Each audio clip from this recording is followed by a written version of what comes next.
kegs come in all different sizes and shapes. As you can see here, we've got absolutely loads of them, and I'm going to run you through roughly the size, dimensions and weight of each one. So these are 50 litre kegs, or also known as 11-gallon kegs. They hold 88 pints. They weigh roughly about 70 kilos or 13 kilos when they're empty, and they take about 88 pints of product. They're about 55 centimetres tall and 40 centimetres in depth. So just keep in mind, if you're putting it on any shelf, you need to allow for that extra weight and make sure that your shelf is weight loaded to take that weight of about up to 70 kilos. So these are 30 litre kegs. They weigh about 40 kilos. The keg itself is 10 kilos when empty. They take about 52 pints, so nice amount of beer there. They are 35 centimetres tall and 40 centimetres width, a bit like 50s. Just remember you've got that extra height for the coupler there, which is about an extra 175 to 200 mil, so 17.5 to 20 centimetres. 20 litre kegs come in different shapes and sizes, but the most popular one is a key keg, which we'll talk about here today. So they're 20 litres, this one in particular. It's about 55 centimetres tall, just don't forget about the extra coupler height, 22 centimetres wide, and weigh roughly about 25 kilos. Here's another style of 20 litre keg, so you can see slightly different. This one's actually a bit wider and only measures about 40 centimetres tall. A little bit heavier, weighs about just under 30 kilos because this one's made of a slightly tougher product.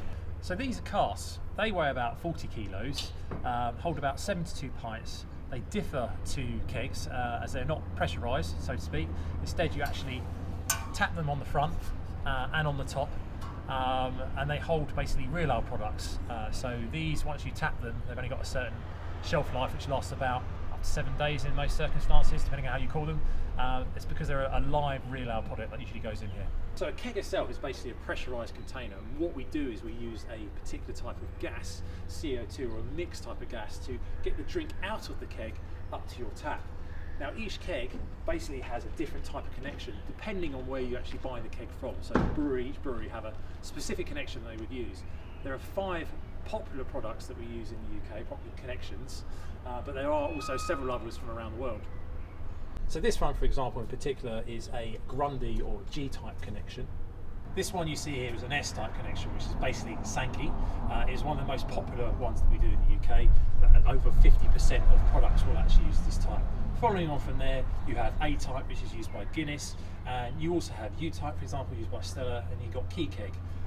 If you're unsure about which keg coupler you actually need, simply just take a picture of the top, email it to us, and we can help advise you what you actually need and which keg coupler you need to use. I really hope you found that video useful and learned a bit about the kegs themselves, but if you need any advice or need to ask any questions, please don't hesitate to contact us. We're always here to give as much friendly advice as we can.